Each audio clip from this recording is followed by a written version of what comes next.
Genesis chapter 37. Chapter 37. We've been here for a couple of weeks. We've been talking about Joseph and family strife. If you remember, we're talking here about this young man who is a teenager. And as a teenager, he has these dreams, and he's talking to his family about these dreams. And basically, what he's saying, Sister Chanel, is I'm going to grow up and I'm going to be somebody. I'm going to blow up. I'm going to be big. I'm going to really have control over some things. I'm going to be wealthy. I'm going to be over my brothers and my sisters. And I just see the Lord taking me somewhere. You know, there were some folk that were unhappy about the way and the approach that he had. And sometimes we as Christians, let's be honest about it, we recognize that we've been blessed. We know that God is blessing us. But sometimes we have some of the worst attitudes anywhere. Now, y'all don't have to say amen. Y'all don't have to agree. But I'm being honest with you. Sometimes us get on people's nerves because we get on each other's nerves. I've been in the church all my life. I've pastored for the last 17, 18 years. I've been preaching for more than 25 years. And as I think about it, over the years, I've had some experiences in the church where it just kind of makes you shake your head and wonder how people can praise God with one breath and cuss you out in the next. And the ones that don't cuss you out just look at you funny. And that's enough right there. And so sometimes you find yourself in a place where you just want to, if you find a good church, run in and run out because you're afraid to mess up the experience by even talking to the people. And so you get there a little bit late and leave a little bit early.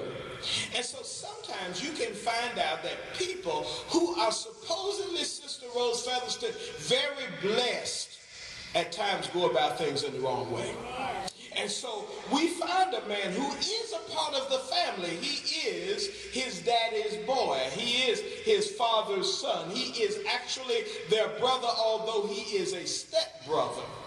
And sometimes in the church that becomes even worse because, Sister Regina Bond, when we feel like somebody is not fully a part of us because they're a little bit different, he is the child of the second wife, and so he is the child of the second set. And sometimes when we get new people in our congregations, we treat them a little bit funny because they're not like us. They haven't been here all this time. They can't go all the way back to 700, and because they can't do that, then we treat them as if we're better than them. Yeah.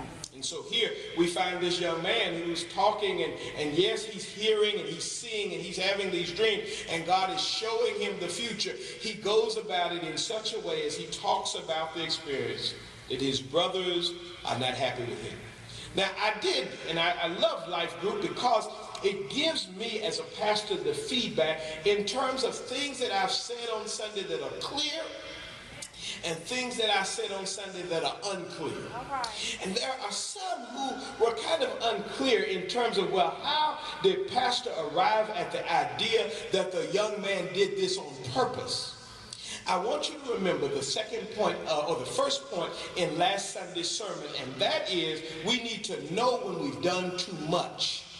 I would have agreed with you that it was unclear if the first time he mentioned it, nobody said anything.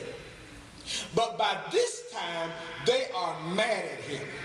The second time he says it, they are mad at him, and his father speaks up and even questions him in terms of his motive and his thoughts. And so I would challenge you to recognize that the scripture is showing us that he didn't just talk about the dream one time. He didn't just recognize their agitation one time, but he actually went back, and as we often say, to pour salt in wounds. And so sometimes we might try to act like those good little Christians that didn't really know that we offended anybody. And sister, if I offended you, I am so sorry. Which is one of the weakest, sorriest kinds of excuses there is. The ones that start with an if. Because when they start with an if, that really means, I don't think I did it, but since you got the nerve to have an attitude, if I offended you, I am so sorry. But oftentimes we will stop there and then move on to say, but, and we come up with some more stuff that negates the very apology that we placed before them in the first place. And so we see that this young man, this teenager, not only did it once, but he continued to agitate his brothers. Sometimes we can learn a lot from this family in the church, learn a lot in our own families. Because sometimes we don't only tell people things one time, but we become nagging and agitating because we say it over and over again. And you wonder why folk won't come and be a part of the church in your family. You know, you've been trying to get away with children, or you've been trying to get a spouse, and so on and so forth. It is because you get on their nerves, and Sunday is the only day they get a break from you. And so they're definitely not coming to church. They're relaxing and drinking tea and shouting and thanking God that you went to church. And so sometimes we've got to make a decision to be a little bit kinder in our approach. Yes, God is blessing us. And yes, God had his hand on Joseph. And yes, God was blessing him. But his approach needed to be dealt with. But you know, that doesn't give us the right, just because people are mean, doesn't give us the right to beat up on them. That's right. And so we see in the text of today how Joseph and family strife may give us some resources for our own life. Look at verses 13 and 14 in chapter 37. And Israel said unto Joseph, do not thy brethren feed the flock in Shechem? Come, and I will send thee unto them. And he said to him, here am I. And he said to him, go, I pray thee, see whether it be well with thy brethren, and well with the flocks, and bring me word again. So he sent him out of the vale of Hebron, and he came to Shechem. So one of the things we must do is we must not pit our children against each other. We must not pit our children against each other. You see, what we see here is we see the father sending Joseph now, who already has alienated his brothers. The father is aware of that. And so now he's sending Joseph to go and check up on them and bring back a report. On this past weekend, Sister Kelly and I had the opportunity to share in the Columbus Baptist Association Cooperative Pastors Association, which is our local pastors group. We went to a retreat, and we heard a very fine retreat message from Dr. Emmeline Ott, who is professor at Trinity Lutheran Seminary. And one of the things that she talked about is she talked about triangles. And she said we need to be careful to watch out for triangles. And she explained that in a family systems point of view, a triangle is where one person tries to get another person involved against another person. And so, you know, we have those kind of relationships in our lives where we don't, especially in church, where we don't want to tell the person. And so we put the loudmouth up to going and telling them. And so we use these triangles. And so we can see that here in this text, we can see that the father is using his son to then go to his other sons. And sometimes in families, that's our biggest problem. Our biggest problem is we pack up all the bones and give them to another dog to carry. And we don't want to be confrontational, and we don't want to be bothered with them, and we don't want to go through the anxiety that one must feel in order to go personally. And so, Sister Risa Moore, we put somebody else up to it. And when we do that, it causes family strife because, number one, usually when you tell somebody else something, Sister Rosanna Magwood, they tend to take your words and twist them. They tend to take the authority that you sent them in and use it against both you and the other person. So we've got to be careful sending somebody else. We've got to be careful pitting our children against each other. We must be careful to make sure that we keep down strife. Let me give you, for instance, maybe some people wonder sometimes about this church. They come to church business meeting, they say, well, what kind of meeting was that? Because there's not a whole lot of voting. We don't do a whole lot of voting. One of the reasons we don't do a whole lot of voting is because most of the time when you vote, there are two sides.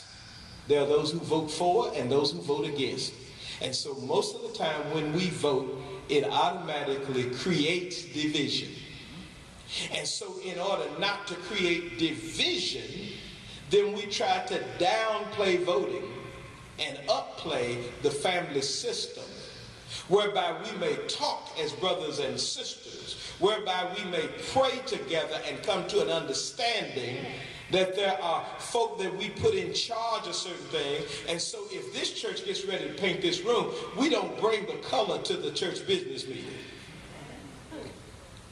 We got trustees. Trustees will figure out what color to paint this room.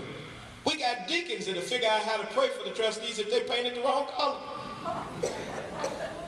And so we don't have to do all of that.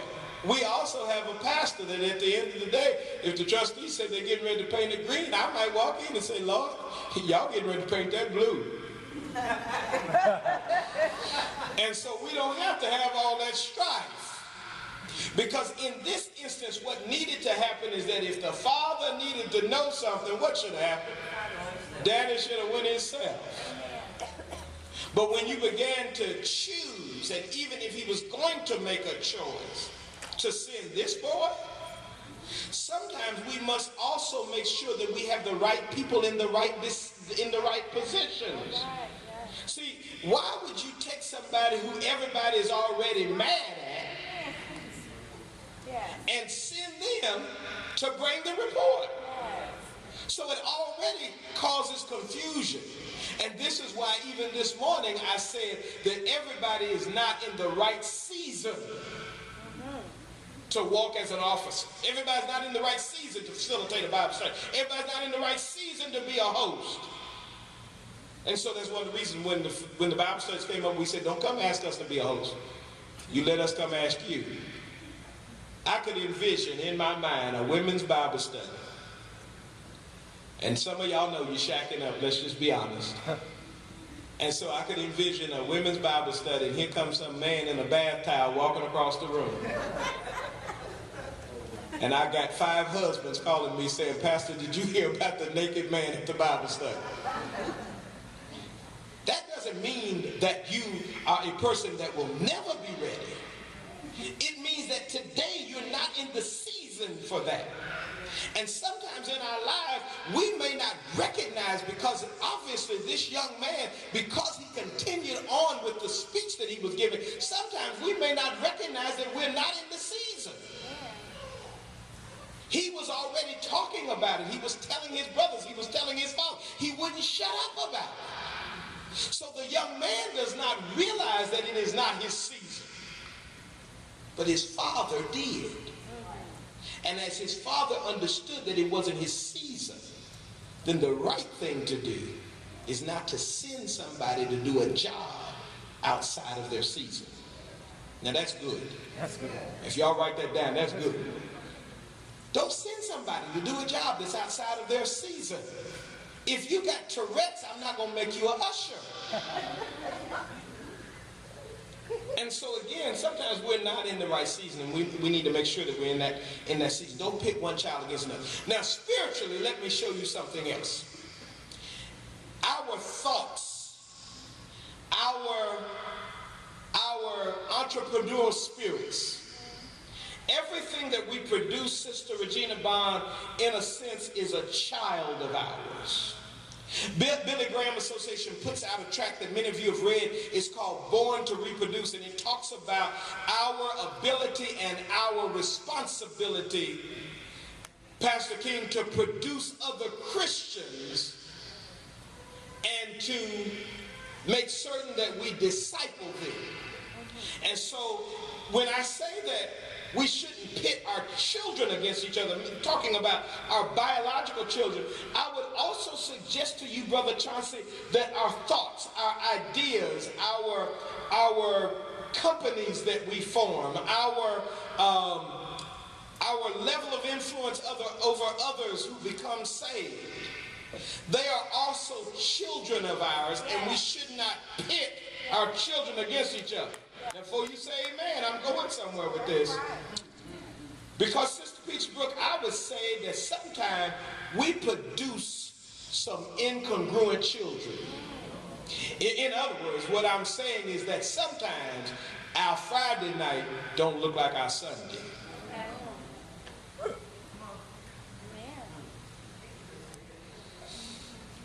Sometimes our life is like the cupboards and refrigerators in the ghetto. Plenty of milk and no cereal. Got bread, no bologna. Sometimes our life is very mismatched. And so on one hand, we're trying and saying that we're living for Christ. But on the other hand, the true manifestation, Reverend Haynes, is that our lives is full of satanic demons. And so when you produce, you're producing incongruent things. I'm blessed, the Lord has blessed me because I'm getting ready to open a nightclub.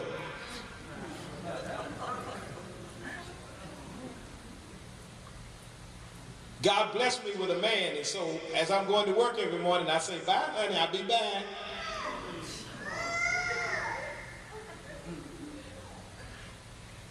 Incongruent.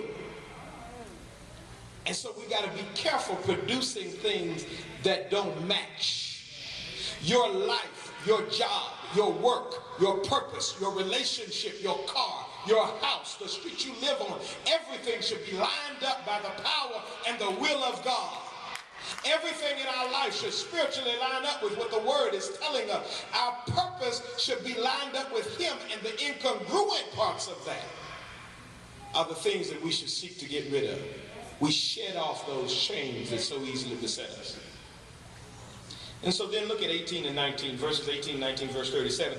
It says, and when they saw him afar off, they saw their brother, even before he came near unto them, they conspired against him to slay him. And they said one to another, behold, this dreamer cometh. In order to deal with family strife, beware of practicing stinking thinking. Ooh. See, they started forming opinions before he even got there. They started dealing with him even before he got near them. But now, Jackie, just let me say parenthetically, if you don't mind, I just want to put this on the side. Don't be a person that people hates to see coming. You ever known some of them folks? You meet them at work, you meet them at church, you meet them at the family reunion. You at work and you got to duck in the bathroom. I once hid, I'm just going to tell the truth and shame the devil. I once hid in the closet at our old church. Y'all remember that coat closet that I got rid of? I was in that closet, I locked that door, and I stood in there as quiet as I could. I just quiet. And there was somebody looking for me just walking through the building. Pastor Shaw, Pastor Shaw. I was trying not to breathe. There are some folk that have such bad negative attitudes that it'll cause you to just want to be as close to the brooms and whatever else, just to get away. And so you have to make sure that you're not that person that makes everybody run because your attitude is so bad. And we definitely have to check it both at home and at church. Because you wonder, I just wonder, Pastor never listens to me. He doesn't respond to me. It's because every single time I see you, and it's not in this church, by the way, I'm just making some references. But it's because every time you're seen, it's something negative. If every time somebody sees you and you're just negative, do you know that there are some people, and I'm going to tell you a secret, and this way you can actually do some self-evaluation in terms of how I feel about you. If I never ask you how you're doing, it's because you're a complainer. I've learned that, Sister Lisa, there's some people that I don't ask them how they're doing. I'll call them, I'll see you at church, and I'll say, good morning. Like, how's the weather? But I don't ask how you doing. Because there's some people, you ask them, how you doing? Oh, I tell you, I almost died last night. I'm doing good to be here today. And so if you're always complaining, I don't want that negative stuff. And so I have learned that there are a couple kinds of people that I don't ask them how they do. Sister Littlefield, I don't ask complainers. And the folks that always need something. And some parents could learn this as a good lesson. Because when you got adult children, sometimes you just can't ask them how they doing. How you doing? They just cut my lights off. They about to repossess the car. What can you say as a parent? And see, you've already bought into it because you asked them how they was doing. So I just call, love you, baby. So that was my side note. But don't practice thinking. He is afar off, and they're already recognizing that we don't want to be bothered with him, and they're plotting to put him in a pit. And so we have to be careful judging from afar off, number one, but we've got to be careful taking our minds to negative places. They took their mind to a negative place against their brother. Even before he got close, they started conspiring. Be careful as you conspire with others against somebody. Be careful on your job. Be careful in your family. Be careful. Guard your spirit. Guard your heart. Guard your mind. Because there are folk that get on our nerves. And the Lord didn't tell us not to love them. Lord told us to love them that use us. Lord told us to love our neighbor as we love ourselves. Sister Jackie, sometimes all of us are a little bit on the nerve-wracking side. I learned some things about myself even at the conference this past weekend. I listened to a whole lot of folk talk about dealing with stress. And so Sister Kim Green, they talked about stress, and everybody talked around the table about stress and how sometimes they get stressed out and so on and so forth. And I sat there and I got to thinking that I don't generally get stressed out. And so finally I came up with a conclusion. I must be the one stressing everybody out. I told myself, well, maybe I'm the one stressing everybody out. Because I'm not stressed. I feel great. Sometimes we have to reevaluate and ask ourselves the question, am I the problem? That's right. And sometimes we got to recognize that it takes a change in our thinking. It takes a shift. It takes sometimes an uncomfortable reality. Because Sister Wood is uncomfortable when we find out that it's us. But our thinking has to change. Our thinking must be higher. Our thinking must be motivated by hope. Because rather than to place our brother in a pit, let's put him in a state of possibility. Rather than to say that that person can never get better, let's say that this is a different season in their life. Yes. Let's pray for them. Let's resurrect our thinking. Today I would like to believe that I wouldn't be hid in the closet. Yes. I'd like to believe that no matter how difficult people get, I still will have the patience and the love to be there. And even if I go back to my ways of hiding, I hope that I'll come to myself and realize there's still hope. All of us are on a journey. And so we have to practice thinking differently. And even at that, at its best, Brother Wesley, we must allow them to at least get on our nerves. What do I mean by that? I mean that in this particular text, they began to plot against him before he ever gets there. And how many times have we had an experience where we had decided that this was just going to be awful, and we got there and the Lord blessed us? Yes. So sometimes we have to at least allow the room be open enough to receive, be positive enough to look and see our brother and sister afar off and say, today is going to be a great day. And then, if they tick us off, say, I love you, brother, love you, sister, move on. And the next time we see them, have some more hope. Because everybody is in a season. And so today may not be their season.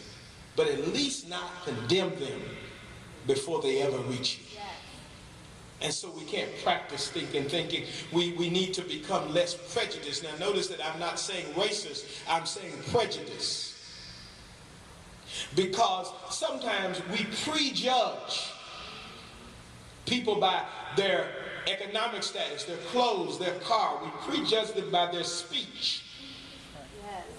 And sometimes we distance ourselves from folk who are not like us. But God has told us to love all. And so we have to be aware of this practice thinking. And then look at verse 20. Come now therefore and let us slay him. They want to kill him. And cast him into some pit. And we will say some evil beast hath devoured him. And we shall see what will become of his dreams. Don't pit your children against each other. Beware of practicing thinking. But then know that your lies may destroy your future. They had decided maybe they would lie on him, that they would plot against him, that they would conspire against him. And they hadn't read the rest of the chapter. They didn't see the prophetic end. They did not recognize the blessing that their brother would become for them. And so they had plotted against him. They had decided to kill him and lie about it.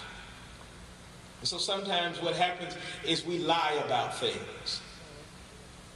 Sometimes we allow our plot, our conspiracy, our ability to say that someone is not like us, so we have the right to cut them off. We allow that to destroy our future, because sometimes the very person that you thought you didn't need has a role in your life later. You see, the job of the devil is to divide us, to sift us as wheat.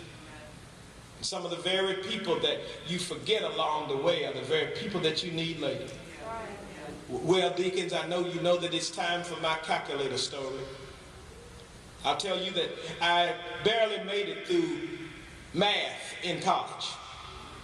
Math just was not my subject. I needed Brother Hugh White and Sister Ora White to help me, because math just was not my subject. And so one day I got to my math class already not so good at it. I had an examination and I had forgotten my calculator. But I had been dating someone who was unusual in the sense that one of the things that I noticed about this particular person is that she spoke to every single janitor there ever was. If you were walking down the road, if there was somebody trimming a tree, she would say hello. If you walked through a building and there was somebody scrubbing the floor, she would say hello, and she spoke to everybody she saw, especially those folk who were cleaning our university. And so here, I'm at the math class, I'm there, and I'm ready to take the class, and I realize that I do not have my calculator. She said, wait a moment, I'll be right back. When she came back, she had 3 calculators in her hand, and they were good calculators, scientific calculators, more than I even knew how to use. All I needed was some numbers and a plus sign. But she came back with a handful of calculators, and I didn't question. I took a calculator, and I went on to my class, and Sister Bobby Brewster later, I questioned, I said, where did you find those calculators? And she said, the janitors find them all the time. And so she knew the janitor in that building, and the janitor had all of these calculators that they picked up, and so they gave her 3 calculators. Sometimes you never know who you're going to need later. And so the folk that you're walking by and that you're missing and you're dismissing and saying they're not a part of me, those folk are important too. They're doing jobs for us that many of us don't want to do. We ought to be thankful to God. Don't plant or don't plot against people, because the folks you think you don't need, later on you might need them. I've heard of supervisors who didn't think that they needed the folk under them, but later on when a report is due or when you need somebody to cover you, when you've been lackadaisical about your work, then it's the folk normally that are on the bottom that help you when you're on the top. So don't start plotting against folk. Make sure that that you make sure that you remain positive in spite of. Right. Continue to talk good, and as Carl Rowan used to say, think rich black thoughts all day long. It's important for us to think well and to think good of people and try to be hopeful. Now, I'm not saying, Sister Ruffin, that the world is rosy. I'm not saying at all that it's always easy. I will say that there are some days where it seems that there's some negative clouds that are brewing. But even when you see the darkest cloud, all you must do, as Job did when he said, though the night be here, joy comes in the morning. There are those days where dark clouds will come. There are those days where your picture windows might outweigh your letter cards. There are some days when the teacher might call, and there might have already been some days, and we're only into a few days of school, and you feel like you're frustrated. But let me tell you to keep on with God. And know that no matter how dark the night was, the morning shall come. And even if the morning never comes, I'm glad that Jesus died for me on the cross of Calvary. And the morning down here might not come, but there'll be a gray getting up morning, fare thee well from this place. He shall call us, and as the songwriter says, every day will be Sunday. Never shall we say goodbye. Because if we've got hope, then I know that he's coming back and he'll wipe away our tears. All of the negative spirits and thoughts. Don't count me out. Don't count me down. Don't count me lost. Don't put me in the pit. Yeah, my words were bad last week, but I'm going to get better. And then if I might, just as I go to my seat, remind us, and I want to make sure to remind us because I deal with them every week. I have a Bible study with your teenagers every week. And I just want to remind us that Joseph is a teenager. And so all of us who are dealing with or have ever raised a teenager before, we recognize that sometimes they go through some difficulties. Every now and then they're going to scratch the car and lie about it. Every now and then they're going to be past their curfew and so on and so forth. But let me tell you, just keep on being patient. Because the God I serve continues to tell me if we plant the seed, if we just plant the seed, that his word will not come back void. And so keep on trusting, keep on believing in God, keep hope, and continue to look at your teenager as a possibility and not a problem. Continue to recognize that sometimes they're going to say some things that are profoundly intelligent and sometimes profoundly stupid.